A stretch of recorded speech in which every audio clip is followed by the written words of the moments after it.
jah, teen üritan. Tere taas, hea PÖFF TV vaataja. Oleme siit uut filmi sisse juhatamas, seekord pärit Iirimaalt. Väga ilus, värviline vaatamine. Nii et siit filmi treiler.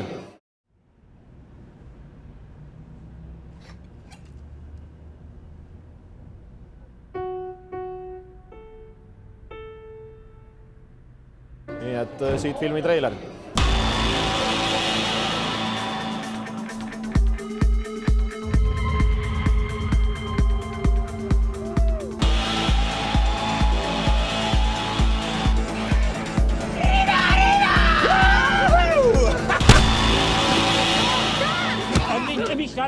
Emily! No! Emily! Right, Mickey, FINKY.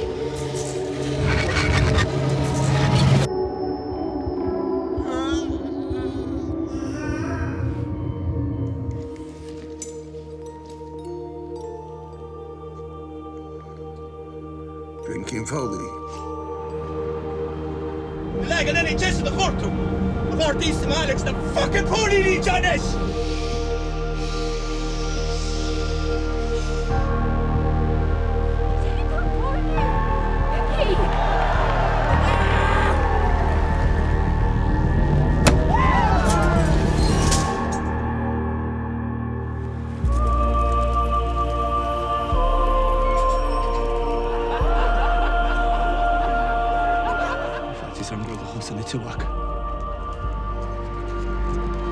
Okej.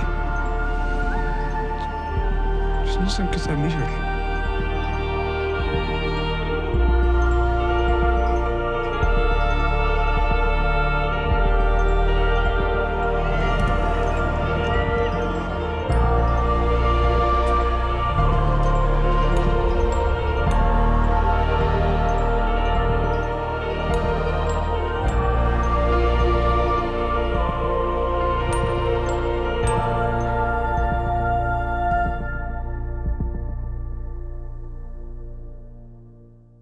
So, hello Dathai. Wonderful to have you here. Thank you, Christo. I'm really enjoying being in Tallinn. It's a great festival and I'm delighted to be here.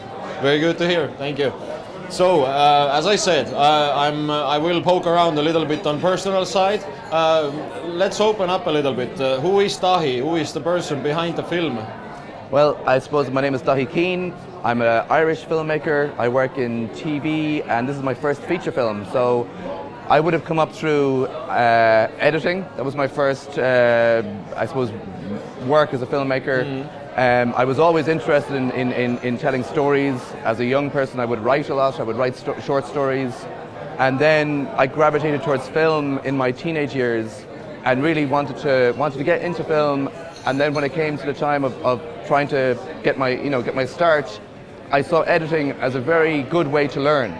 Because I think as an editor, you get to see the nuts and bolts of how a film is put together, how a story is told. So I worked as an editor for about maybe 8 to 10 years and worked with some very good editors. And I came in just I suppose when the industry was changing, and I managed to get in at the tail end of the system where an editor would still have an assistant and an apprentice. It was almost like a craft or a trade, you know? So I was very lucky to work with some very good editors, Scott Thomas, really good editor who taught me, and I was able to sit at their shoulder and watch them work. And I think that's kind of gone now a little bit, where people are expected when they're starting out and everyone has final draft or final cut. People do it all themselves, but there's a lot to be said for the system where you studied as an apprentice and you learned your trade. And then after working for about maybe 10 years as an editor, I started working on my own material. I was always writing. And I initially worked in documentary. It was the stories I ended up telling, it suited the documentary form. So I did TV documentaries for a couple of years, but always with an eye towards getting towards drama. I always wanted to get into drama, so I ended up doing some drama documentary as well. And that eventually led to doing TV drama. And a few years ago, I created and directed my first TV drama series, which was a Western. That was a lot of my work has been in the Irish language as well, because I have a very good relationship with the Irish national broadcaster T.G. Cahir, who also financed my film that is here. So I grew up speaking the Irish language. It was part of my heritage, and the TV documentaries I made were in the Irish language, and I suppose one thing led to another, and eventually I ended up making my first feature film, which is now premiering here at Tallinn, which is also in the Irish language. As you said, it's like earlier that it is a minority language already in your country, and it's so the building up the story and using the language in it. It's definitely like preserving a piece of your culture in a way. Yeah, but also maybe opening out the culture too, True, because you know we don't have a great tradition of Irish language filmmaking, but I think there's a whole new generation of young people in Ireland who are very passionate about the language, and I think a film like FINKY, to get a film made and see your own language represented on the screen, and to give the Irish language a voice in world cinema, because for me, I wasn't conscious of making an Irish film. I was looking towards Europe. I was thinking of this as a film that would sit into the European, I suppose, sensibility in terms of filmmaking. And that's why I was really glad to bring it to some place like Tallinn, which is a very proud supporter of European film. You know, and for me, that's the tradition I was looking at in terms of, say, the great filmmakers that came from Europe, and even this scheme that FINKY has emerged from will hopefully lead to a resurgence in Irish language filmmaking, and maybe even a wave of filmmaking like the Neue Deutsche film movement that the great German filmmakers emerged from in the 70s, where it was films made in their own language that then were able to travel the world and tell stories, local stories, but on to global audiences. Yeah, I think it's Germany is a very good example from that. They're really proud of their nation, their language, and they use it a lot in the films, in the music that comes from there. So I think it's a good example. So really, but about the story a little bit. It looks very fairy tale-ish when you look at it picture-wise, but the story itself, is it rather fictional, or is it personal? Is there a personal connection to it? There's a mixture. I mean, I think in terms of the genesis of the project, some of the seeds, the inspiration for it came from a novel that was written in the Irish language by an Irish writer, a very famous Irish writer called Pádraig Ó Conradh, and he wrote mostly short stories because he was a chronic alcoholic. So he could never keep his stuff together to write a long form piece, you know? So he only wrote one novel, and it's called Georiocht, which is the Irish word for exile. And it's about a character who goes abroad and is involved in an accident. So the very skeleton of our story is loosely based on that. And then we changed. I mean, I co-wrote the script with a co-writer, Diarmuid de Fuiche, and between, say, the initial concept and the script we ended up making and the film we ended up shooting, it changed completely, and Diarmuid and myself went in a different direction. But that same kind of skeleton of a story is in there from Georiocht. Okay. So, and then if you talk about personal, yes, there are some of my own personal experiences. I think every filmmaker puts something of their own life into it. But also, when I was making this film, I wrote it for a particular actor, Dara Devani, who plays FINKY. So I think there's some of him in the film as well, because I wrote it for him, and I think, he was always going to be FINKY. So I was trying to find a story, because I had worked with Dara in my series on Klondike, and I thought he's an amazing actor.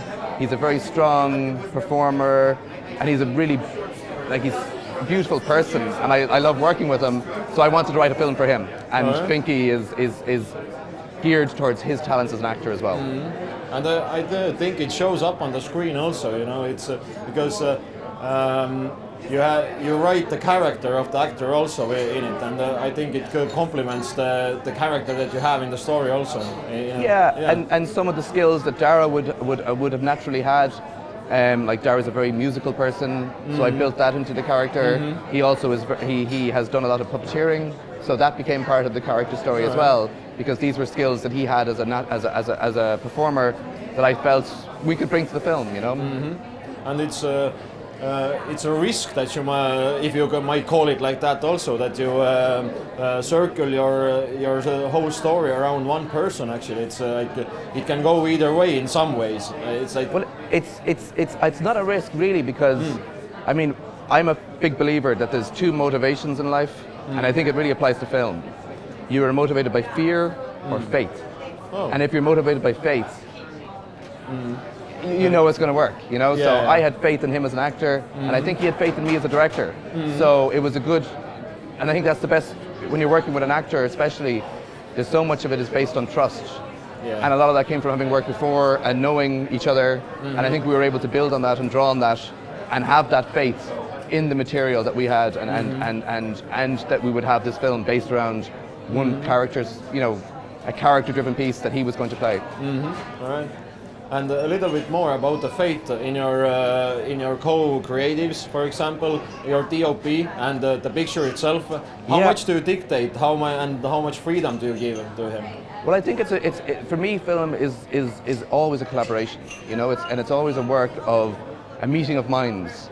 So you mentioned the DOP, and I mean, Cathal Waters, who was the director of photography, he did such an amazing job on this, and he brought so much to it as a creative force. And I would have worked with Cathal before, and we spent a lot of time in prep discussing the film, the look of the film, how we were going to achieve what we wanted to do in terms of that. You mentioned the fairy tale element, and how fantastical the film would look. And he did some very strong work in terms of his lighting, very bold use of color, lots of red, lots of blue. And I think even the actors commented on that. Even the very first day, we shot the first scene in the theater. And it's, again, a very striking use of certain blocks of colour. And the actors I remember talking to Dara about this subsequent, after the film was finished, and he even after that day, he was like, okay, this is not the normal type of film I've done before. This is something a little bit different. And I think the actors really got that from the way he lit it and the way he was shooting it. So a great collab. I mean, Cathal would be a big part of the process. I think Mark Kelly, the production designer, did great work in terms of creating the worlds, and that again, matches the color scene. Yeah, exactly. Course, yeah. So it's all these things working together. Trina Lillis, who does the costume on the film, again, that has to work in concert with the overall theme and the approach of how we're talking about the characters, and also people like Steve Lynch, who did the music. I mean, the music is a very important part of this film. Okay. And Steve Lynch was on board from the. Like, I know Steve from before. He read the pitch, so he was working on music for the film, and he had written this because it's a very important piece of music that comes into the end part of the film, and he wrote that piece before we went out to shoot. So Dara was able to play that on camera, and it was kind of baked into the actual filming of the piece. Okay. Yeah. Very nice combination, and as you said, it also the part that you written the story around this one character and the music part of it and everything and how it comes together in the end, it's a very nice combination. Yeah, and also Jermid, who worked with me on the script, he acts in the film as well. So there's a lot of people. He was the co-writer, but he's an actor, so he's a very good actor in Ireland. And we had written a character in the film, and it was written as this character called King Kong. That was the original name. It was a big man, and we couldn't find somebody to play the part, There's no actor I could find who was big, who could do that. Yeah. And I knew Jermid really wanted a part in the film, and I was like, he's not big though, he's my size. And I was like, oh, he'd do a really good job. So I rang Jermid, okay, you're in the film, but we're changing that character. His name is Bang Bang. He's not King Kong anymore. So he was delighted, and he did a really good job. He did a great job in the film. And it was really good having somebody, just another person to talk to about the film who knew it so well as I did, who was there with me on set, so it was really and support, that kind of, again, it's that faith. People around you who are helping you, because it's really hard to make a film, it's really difficult. Yeah, it is. And when you get into we've got 4 hours to do 4 scenes and it's raining and everything is going wrong, and to have those people around you who help you and who believe in the project. And again, I could also say the same about the producers. The producer was my wife, so so again, it was a very, a lot of connections, personal relationships, and working with my wife on a film like this was very special. And it was because it was my first film as well. I think it was really important to have that kind of strong support all the way through it, Yeah, and in other hand, it's also a very big challenge for the relationship itself. Yeah.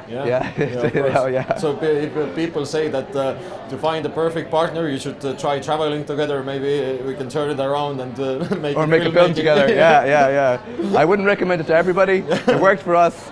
It might destroy some relationships. Yeah, of course. Yeah. It's even if you're not married, it's sometimes the relationship are destroyed between directors, producers. So it can be difficult. Yeah. But I've always worked with good producers who have been very supportive, and that's such a, for filmmakers starting out, I would always say that's one of the most important things. Find a producer who isn't just going to be there as a financier, somebody who believes in your project, you know, who really wants to make that movie with you. And he needs to be, he or she needs to believe in the story also. Yeah, and in you as a filmmaker, you know, and want to be part of that, because it's going to be 3 years of your life, you know, so you need to find somebody who you can work with and trust and build a relationship with. But the movie itself and like the pre-production, altogether, how long did it take from the first? Not very long, because the scheme, it was a scheme that came about that was financed by the National Irish Language Broadcaster, T.G. Cahir, Screen Ireland, and the BAI. And the three funding partners came together and decided we're going to make a scheme to make Irish language filmmaking. So they put out a call. There were 5 scripts financed, and 2 of those got greenlit and went to production. So we were the very first film to come through that scheme.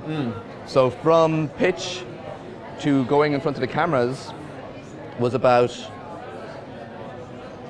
14 months, I would say, maybe 16 months, you know. I think we pitched it around maybe February, and we were filming November the next year. And then we edited it, and we filmed it last November. So now we're screening in Tallinn a year later.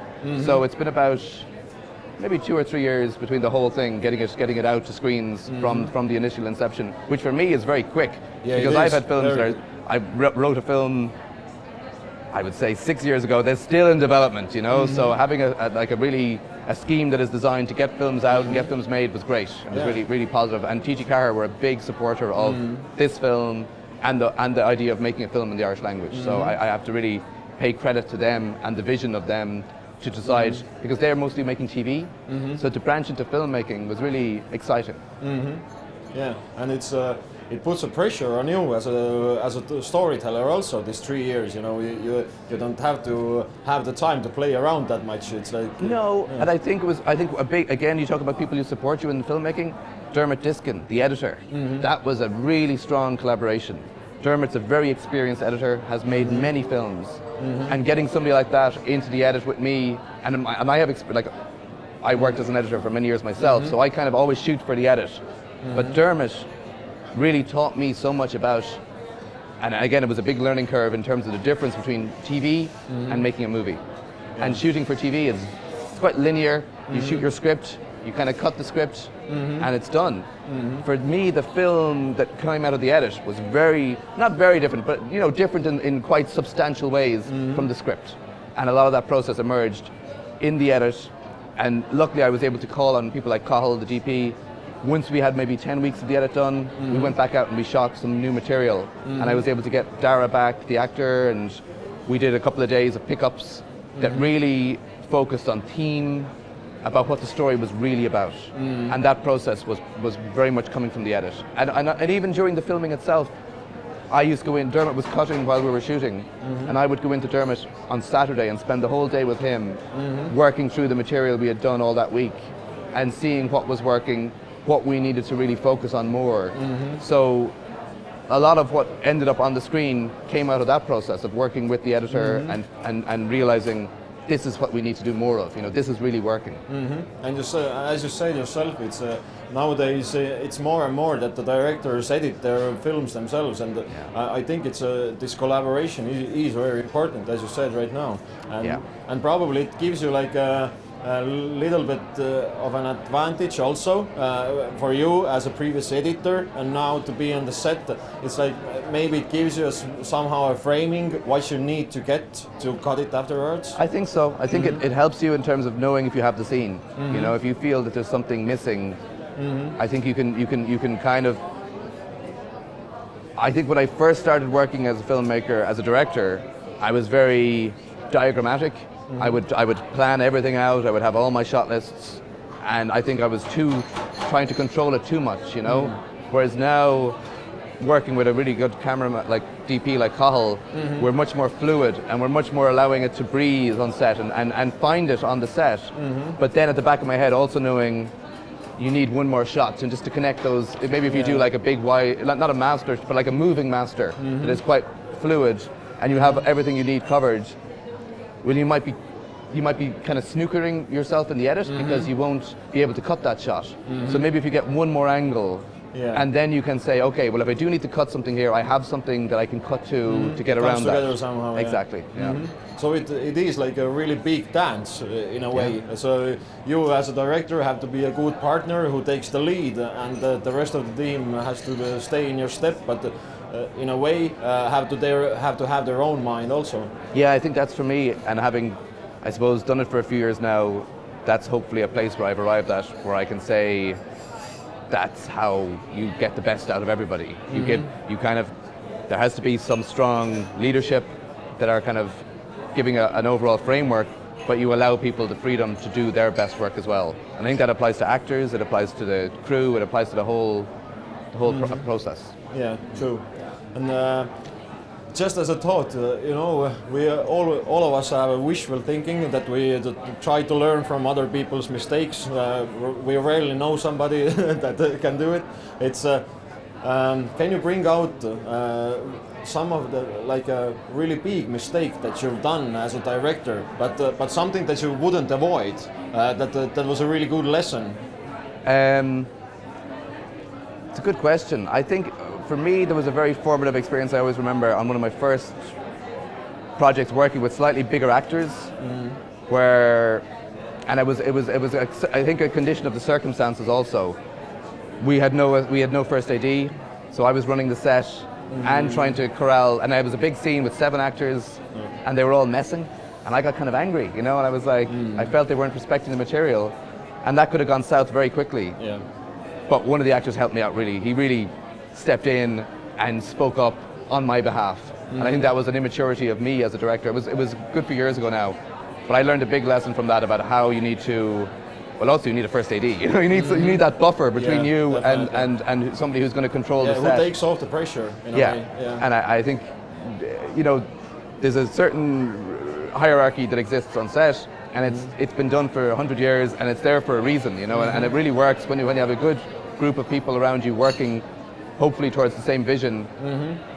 It can really help you as a creative. It lets you be more the creative person as opposed to having to be the person who's trying to keep things going or keep things moving.